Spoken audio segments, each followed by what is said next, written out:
Want your cards to stand out before they're even opened? I've got 15 quick and easy techniques to take your plain envelopes and make them mailbox showstoppers. Let's get crafting. Up first, ink and stamping techniques. All of my ideas today are going to focus on the flap or the back of the envelope. I have a few options to decorate the flaps. You can actually decorate on the envelope or on a scrap piece of cardstock. In most cases, I use cardstock because my pre-made envelopes that I've had for years need to be used and they're rather thin. So this gives them some more stability. Now I'm just using this Woodware mini scented bloom stamp, which I do not believe is available anymore, and some VersaFine black onyx ink. And I am stamping off of that piece of cardstock. Now, how did I get the width of the cardstock? I made it a little wider and a little longer than the flap. So in my case, about 6 inches by 2¼ inches.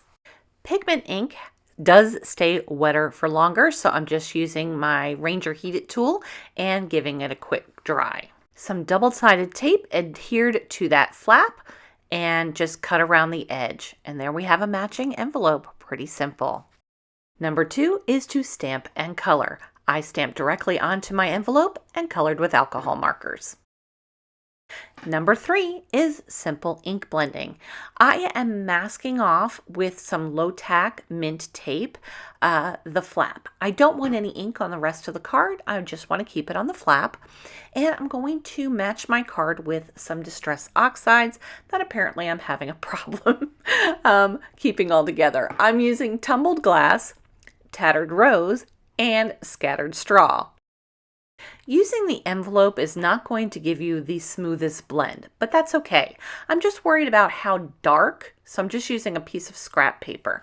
If I hold my finger towards the head of the brush, I get a much darker ink. I just wanted this light, so you'll see that I kind of hold my brush in the middle, and then it's just a softer look to the back of this envelope. I like kind of keeping my inks rather random and using that rule of 3s. I have 3 inks and I kind of started by putting them in a rather triangular pattern on the envelope flap, and here I'm just blending them in just a little bit better and giving just a little bit more color. With that done, remove your tape. I am going to give this just a little bit of blast of heat to dry off any of that ink that might still be damp or wet. Simple ink blending with our beautiful card. Number 4 is inking with stamping. And once again, I can't find the top of the ink. I have masked off my flap once again, and I'm using Distress Oxide Kitsch Flamingo. This is the ink that I actually did use on my card, and I want it to be a rather robust, bright color. So you'll notice that my hand position on the brush is up towards the head of the brush. That way I give it a little bit more pressure and I get a little bit more ink onto the flap. It's okay that it's rather splotchy. It doesn't really matter. Worried about mailing inked envelopes? I've got the perfect solution. Stay to the end and I'll share my special tip with you. Once again, I am using my acrylic block, a Woodware stamp. This one's called Mini Floral Wonder, and VersaFine black onyx ink. Now, I am putting a piece of paper underneath the flap because I'm going to stamp off the edge. It looks more random that way, and I want to be able to get both parts of this stamp, including the leaves, in on this design. But kind of twist and turn to get that in there. You're going to notice that I still need something at the top.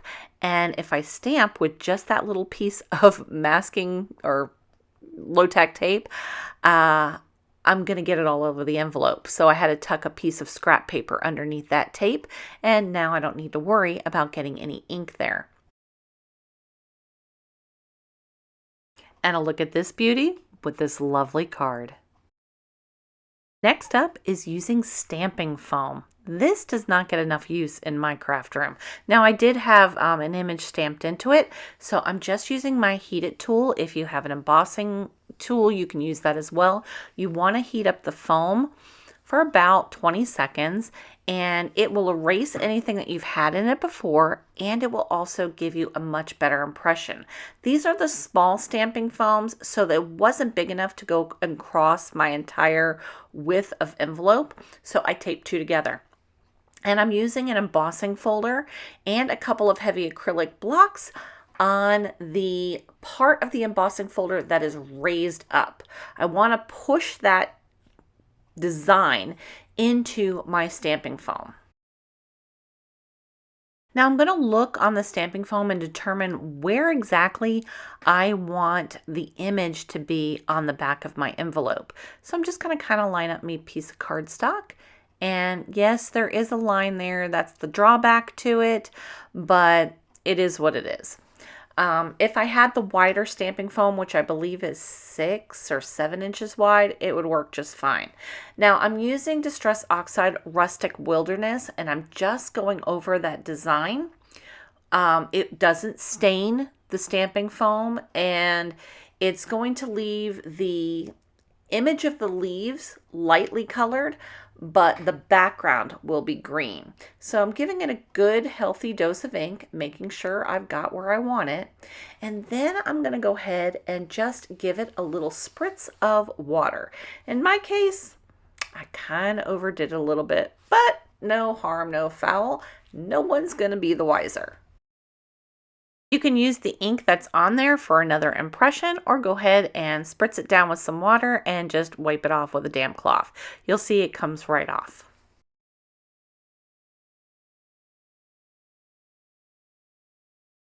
You can use any adhesive that you like. I find that I think this is a 1-inch scrapbook.com double-sided tape works quite well. It's pretty strong, and I am just adhering that flap, flipping it over, and cutting any remainder off. Then I'm just using a small domed foam blender and the same Rustic Wilderness ink to kind of pound some ink into that line, and I'm also going to define the edges with a little bit of that Rustic Wilderness. And I think it goes very nicely with our happy birthday card. My 6th example is stenciling with ink. Now I'm going to mask off the flap of this particular envelope, and I'm going to be using Distress Oxides along with this Vicky Bouton stencil. I love this one. It's one of my favorites, and it's an older one. I'll see if I can find it. It was from her Warm Wishes collection, and it's called Pine Needles. I'm starting off with some Twisted Citron ink, and I want that kind of on the bottom. Remove your stencil and give it a quick scrub or wipe down with just some regular water and a paper towel. It'll be just fine, and then we're going to reposition it, and we're going to use a different color ink. This time we're going to use Rustic Wilderness. Just look at how this complements this beautiful card. I'm changing up number 7, which is heat embossing, and I'm using black cardstock this time. I was pretty impressed with myself here because I actually remembered the anti-static powder. Now, I don't like that little powder bag. I don't like the way powder feels on my fingers. So I found this Pink and Main anti-static powder in a brush that works beautifully for me. And I'm using it with a script stamp. Once again, it's an older stamp and is no longer in production. Anything that you have in your stash will work. And the stamp isn't wide enough because it is an A2 stamp. So I just stamped one side of it, and I'm going to use some Gold Ranger fine detail heat embossing powder. Honestly, I was too lazy to find my Wow heat embossing tool. It's under my desk somewhere. This was out, so that's what I'm using. It does take a little bit longer to heat emboss with the Ranger heated tool. It's really meant for drying as opposed to heat embossing, but it does work. Just takes a little while longer. Now I'm reusing my stamp platform here, and I'm just lining up the script so it stays within the same line. I didn't want it to be off in alignment, so I'm doing the exact same thing. Once again, I've used my scrapbook.com double-sided adhesive, applied it to the flap of the card, and lined this up. Flip it over and trim off any excess. And this one is still one of my all-time favorite cards, but look at it with the matching envelope.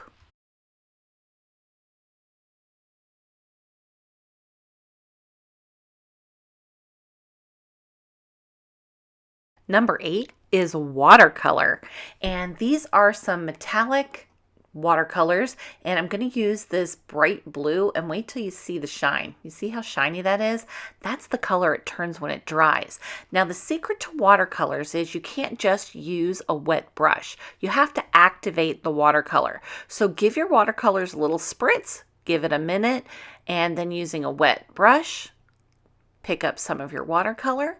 And again, I'm just using a piece of regular cardstock and I'm just adding color.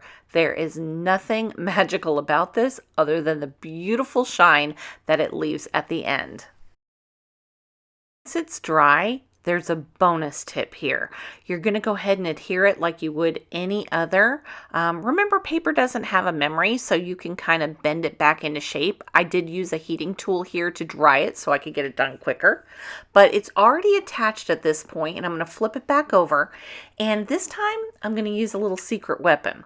This is nothing more than an ultra fine and fine Sharpie. There's 2 pens in one here, and I'm going to use that ultra fine one, and I'm going to doodle. Just add some squiggly lines. You see, it's going to match the card itself, and I'm just adding a couple little squiggly lines here and there. I almost left it like that, then I decided not to. You do you. You can doodle flowers. You could doodle anything. It doesn't have to be perfect. It's just doodling. But in this case, it totally matches the card. Next up, paper techniques.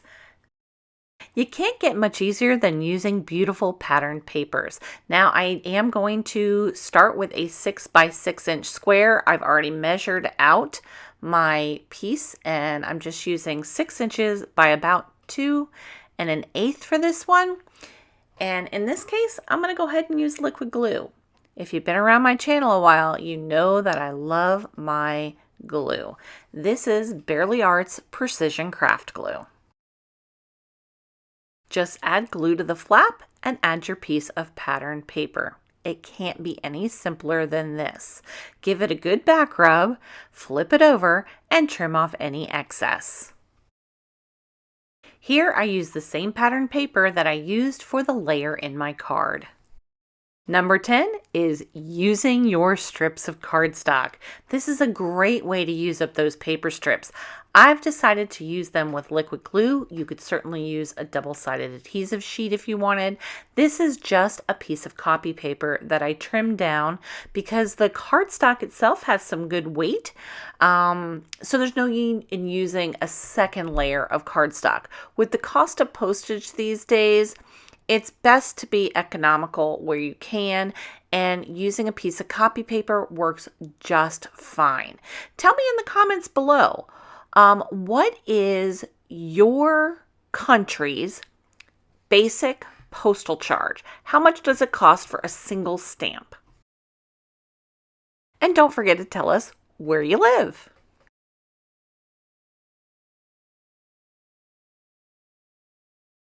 I've adhered my copy paper right to the back of my envelope flap, trimmed along the edges, and voila, we have a beautiful envelope flap to match this gorgeous card. Number 11 is using up those washi tapes that you know are rolling around in the bottom of your drawer. Now, I did lose some footage here, but all I did was attach some washi tape strips that match my card to my cardstock. I did wrap it around and felt that it was necessary to put a liner inside to hide those washi tape ends. A double-sided sheet would have worked just fine. Next up, let's add some texture and dimension. There's truly nothing easier than dry embossing. And this is an older Spellbinders embossing folder called Flower and Leaves, and it happens to be one of my absolute favorites. It's not the 3-dimensional that we see today, but it is lovely. And just added to a piece of cardstock, adhered to our envelope flap, and this makes a beautiful card and envelope for a sympathy card, a wedding card. This one happens to be sympathy, but look at the beauty and simplicity there. Number 13 is embossing and finishing it off with wax or inks. This one also has a metallic piece of cardstock, so that's another great way, kind of a bonus there, for adding beauty to the back of your card. Now, once again, just using some double-sided adhesive here, and I find that this is really quick and easy and sturdy. I don't have to worry about anything coming apart if I use my double-sided tape. But you saw I used my liquid glue too, and I have faith in that as well. The more texturized an envelope, I would say I would lean towards hand delivery rather than through the post office, unless you use a special type of mailer. I would probably put something like this inside of a bubble mailer before mailing it, because I don't want my artwork messed up in the mail, and they tend to squash things. So someone had suggested here in the United States that you could go in and ask them to hand cancel it so that it doesn't go through the machine, and that's an option. Have you done that? I have never done that personally. I've always used a bubble mailer. This one, you're gonna finish off with ink by just swiping, or in this case, I'm using foundry wax. This stuff is great. I'm just putting a little bit out on, I think this one's gilded. It's the gold color one. I put a little bit out on my reusable silicone mat from my HOLTZ glass mat, and I just put a little bit on my finger, kind of wipe it off, and I'm just going to brush it across the raised areas of this embossing folder, which I believe is a Sizzix folder called Engraved, if I'm not mistaken. But the deal with foundry wax is you have to heat set it. That's what makes it gold, I guess, but you do have to heat set foundry wax, and it's lovely. So I just use a little piece of damp paper towel. It comes right up. I don't like using it on my glass mat, not gonna lie. It's a little harder to come up. On the silicone mat, no big deal. On my finger, a little baby wipe, a little Dawn dishwashing liquid, it comes right off, no problem. This is paired up with a happy birthday card, but this could be gorgeous for an anniversary card or a wedding card as well. Lovely. Number 14 is stenciling with texture paste.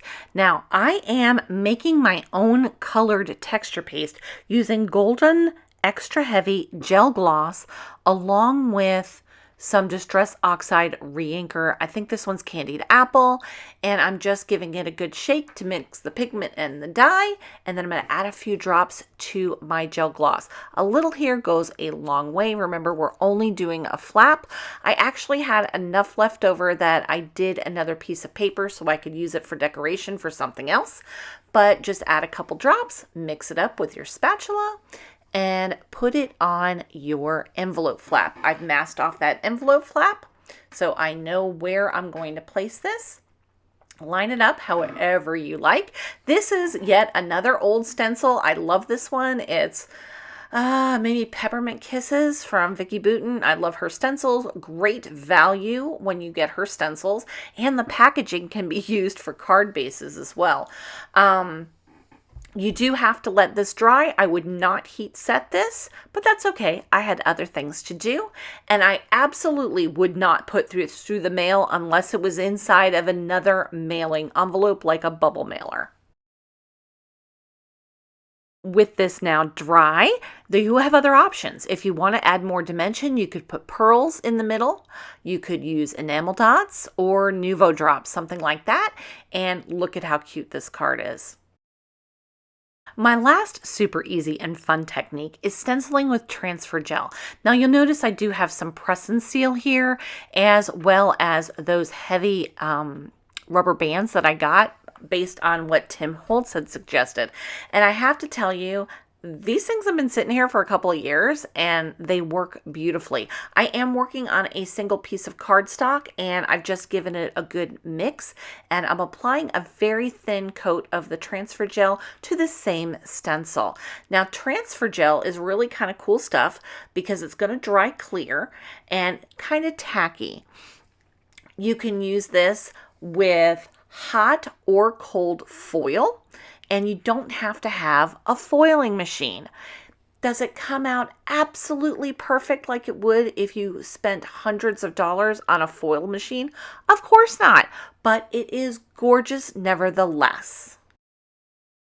I set this card aside to dry for a little while, and I came back and you can see that it's kind of tacky, but completely clear and ready for foiling. I'm using this mink foil that I got, oh God, forever ago at Joann Fabrics when they were still around.